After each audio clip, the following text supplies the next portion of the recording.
تعریف کرنے لگے۔ چنانچہ حدیث میں آتا ہے کہ حضرت علی المرتضیٰ شیر خدا رضی اللہ تعالیٰ عنہ نے حضرت ابو بکر کی تعریف کی۔ حضرت علی المرتضیٰ شیر خدا رضی اللہ تعالیٰ عنہ آپ فرماتے ہیں کہ حضرت ابو بکر صدیق رضی اللہ تعالیٰ عنہ کو مجھ پر 4 باتوں کی وجہ سے ہم سب پر فضیلت حاصل ہے۔ حضرت علی فرماتے ہیں کہ حضرت ابو بکر وہ ہیں کہ جن کو نبی پاک علیہ الصلوۃ والسلام نے اپنی حیات میں نماز کا مصلی عطا کیا۔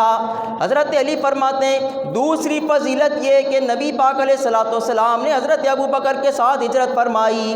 تیسری سبب یہ ہے، حضرت علی فرماتے ہیں کہ نبی پاک علیہ الصلوۃ والسلام کے ساتھ حضرت ابو بکر صدیق نے غار کے اندر 3 راتیں گزاری۔ اور حضرت علی فرماتے ہیں کہ چوتھی فضیلت یہ ہے کہ نبی پاک علیہ السلام کی خاص رفاقت حضرت ابو بکر کو حاصل ہے۔ تو حضرت ابو بکر کی یہ شان ہے کہ حضرت علی المرتضیٰ آپ کی تعریف کرتے ہیں۔ اس آیت سے پتہ چلا 3 آیتیں ہو گئیں، چوتھی آیت حضرت ابو بکر صدیق کی فضیلت قرآن سے۔ اللہ تعالیٰ ارشاد فرماتا ہے لا تجد قوما یؤمنون باللہ والیوم الآخر یوادون من حاد اللہ ورسولہ ولو کانوا آباءہم او اخوانہم وعشیرتہم اولئک کتب فی قلوبہم الایمان۔ اللہ نے فرمایا کہ محبوب تم نہیں پاؤ گے کسی قوم کو کہ وہ ایمان لائے اللہ پر اور یوم آخرت پر، کہ وہ دوستی کریں اللہ اور اس کے رسول کے دشمنوں سے، اگرچہ وہ ان کے آباء و اجداد ہوں، ان کے بھائی ہوں، ان کے رشتہ دار ہوں، اور یہی وہ لوگ ہیں جن کے دلوں میں اللہ نے ایمان کو نقش کر دیا۔ تو یہ آیت حضرت ابو بکر صدیق رضی اللہ تعالیٰ عنہ کی فضیلت پر دلیل ہے، اس لیے کہ حضرت ابو بکر صدیق رضی اللہ تعالیٰ عنہ جب آپ مسلمان ہوئے تو اسلام سے بڑھ کر آپ کے لیے کوئی دوسری چیز نہیں تھی۔ چنانچہ حضرت عبد الرحمن بن ابی بکر رضی اللہ تعالیٰ عنہ مسلمان نہیں ہوئے تھے۔ اسلام لانے کے بعد ایک مرتبہ حضرت ابو بکر صدیق رضی اللہ تعالیٰ عنہ سے بات کرتے ہوئے کہا کہ ابا جان، بدر کے موقع میں ایک مقام ایسا آیا تھا، ایک وقت ایسا آیا کہ آپ میری تلوار کی زد میں تھے، لیکن میں نے آپ کے باپ ہونے کا لحاظ کیا اور آپ کو چھوڑ دیا۔ حضرت ابو بکر صدیق رضی اللہ تعالیٰ عنہ نے فرمایا، آپ نے فرمایا بیٹا تو نے تو میرے باپ ہونے کا لحاظ کیا اور مجھے چھوڑ دیا۔ حضرت ابو بکر صدیق نے فرمایا لیکن اگر تو میری تلوار کی زد میں آ جاتا تو میں تجھے نہیں چھوڑتا، اس لیے کہ تو میرے نبی کا دشمن بن کے آیا تھا، تو اگر تو اس وقت میری تلوار کے نیچے آتا تو میں تجھے ہرگز نہیں چھوڑتا۔ میں تیرے بیٹے ہونے کا لحاظ نہیں کرتا بلکہ میں رسول اللہ کے دشمن ہونے کا خیال کر کے تجھے قتل کر دیتا۔ تو پتہ چلا کہ حضرت ابو بکر صدیق کی یہ شان ہے کہ آپ حضور علیہ الصلوۃ والسلام کے دشمنوں سے کبھی دوستی نہیں رکھتے۔ قرآن سے حضرت ابو بکر صدیق کی فضیلت میں نے 4 آیتیں پیش کی ہیں۔ حضرت ابو بکر صدیق رضی اللہ تعالیٰ عنہ میں نے بتایا کہ آپ عاشق اکبر ہیں، سب سے بڑے عاشق ہیں حضور علیہ الصلوۃ والسلام۔ کیسے؟ میں نے کتابوں میں پڑھا کہ 18 سال کی عمر مبارک ہے، اس وقت سے آپ کا تعلق حضور علیہ الصلوۃ والسلام سے ہو گیا۔ علماء نے لکھا کہ حضرت ابو بکر صدیق رضی اللہ تعالیٰ عنہ آپ حضرت خدیجۃ الکبریٰ رضی اللہ تعالیٰ عنہا کے محلے میں رہا کرتے تھے، اور وہاں حضور علیہ الصلوۃ والسلام کا آنا جانا تھا۔ چونکہ پیشے میں اشتراک تھا اور ذہنی ہم آہنگی تھی، لہٰذا ان دونوں میں دوستی ہو گئی۔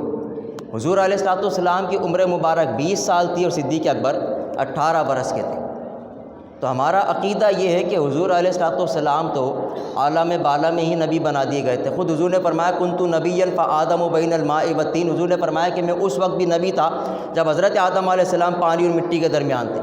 تو اس وقت حضور نبی تھے، لہٰذا نگاہ نبوت سے حضور نے پہچان لیا کہ یہ میرے یار مزار ہوں گے، اور میری خاص رفاقت ابو بکر کو حاصل ہوگی۔ تو حضور علیہ الصلوۃ والسلام کے کیسے عاشق تھے؟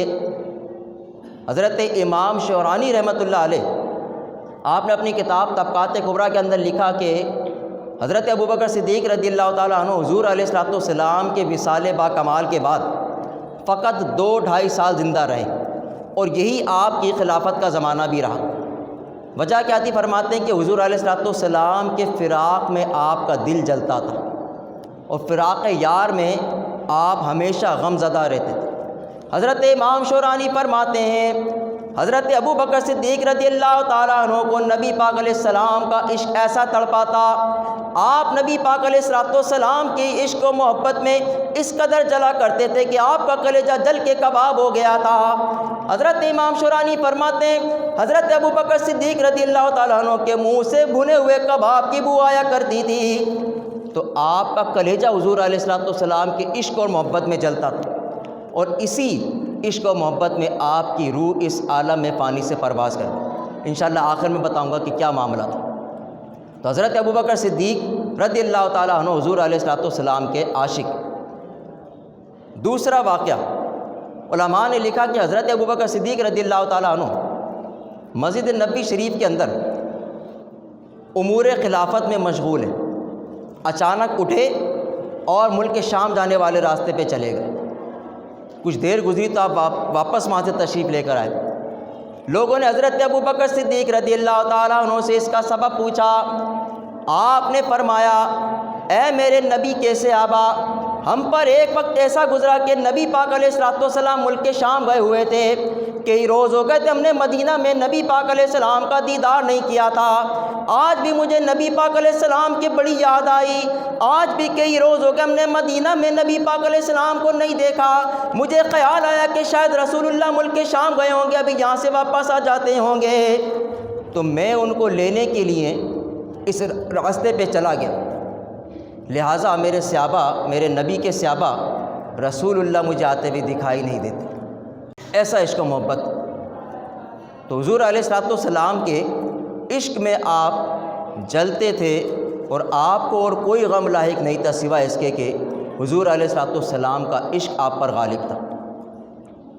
حضرت ابو بکر صدیق رضی اللہ تعالیٰ عنہ ثانی اثنین ہیں۔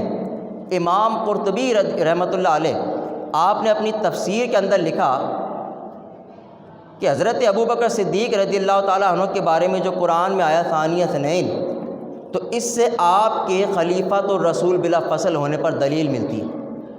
فرماتے ہیں اس لیے کہ خلیفہ یہ بادشاہ کا ثانی ہوا کرتا ہے، تو حضور علیہ السلام کے ساتھ ان کو ثانی اثنین کہا گیا، لہٰذا حضور علیہ السلام کے خلیفہ حضرت ابو بکر صدیق۔ چنانچہ اس پر میں قرآن سے 3 آیتیں پیش کرتا ہوں کہ آپ حضور علیہ السلام کے بعد اس قوم کے، اس امت کے خلیفہ ہیں۔ اللہ فرماتا ہے، پہلی آیت اللہ تعالیٰ ارشاد فرماتے ہیں محمد الرسول اللہ والذین معہ اشداء علی الکفار رحماء بینہم تراہم رکعا سجدا۔ اللہ فرماتا ہے محمد الرسول اللہ، محمد اللہ کے رسول ہیں، والذین معہ، اور وہ جو ان کے ساتھ ہیں، اشداء علی الکفار، کافروں پر سخت ہیں، رحماء بینہم، آپس میں شیر و شکر ہیں، تراہم رکعا سجدا، محبوب تو ان کو رکوع اور سجدہ کرتے ہوئے دیکھے گا۔ علماء فرماتے ہیں کہ حضرت پیر مہر علی شاہ رحمۃ اللہ تعالیٰ علیہ آپ نے اس آیت کی تفسیر کرتے ہوئے فرمایا، آپ فرماتے ہیں کہ والذین معہ سے حضرت ابو بکر صدیق رضی اللہ تعالیٰ عنہ مراد ہیں، اشداء علی الکفار سے حضرت عمر فاروق مراد ہیں، رحماء بینہم سے حضرت عثمان غنی مراد ہیں، تراہم رکعا سجدا سے حضرت علی المرتضیٰ مراد ہیں۔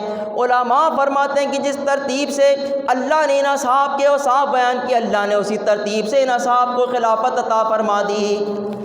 تو حضرت ابو بکر صدیق رضی اللہ تعالیٰ عنہ خلیفۃ الرسول بلا فصل۔ دوسری آیت اللہ فرماتا ہے، اللہ تعالیٰ ارشاد فرماتا ہے یا ایھا الذین آمنوا من یرتد منکم عن دینہ فسوف یأتی اللہ بقوم یحبهم ویحبونہ اذلۃ علی المؤمنین اعزۃ علی الکفار۔ اللہ نے فرمایا اے ایمان والوں، اگر تم اپنے دین سے پھر جاؤ تو ان قریب اللہ ایسی قوم کو لائے گا جو اللہ سے محبت کرنے والی ہوگی اور اللہ اس سے محبت کرنے والا ہوگا، اور وہ مومنوں پر نرم جبکہ کافروں پر سخت ہوں گے۔ اس آیت میں حضرت ابوبکر صدیق کی خلافت کی دلیل ہے۔ علماء فرماتے ہیں کہ حضرت ابوبکر صدیق رضی اللہ تعالیٰ عنہ امت کے سب سے پہلے وہ شخص ہیں جنہوں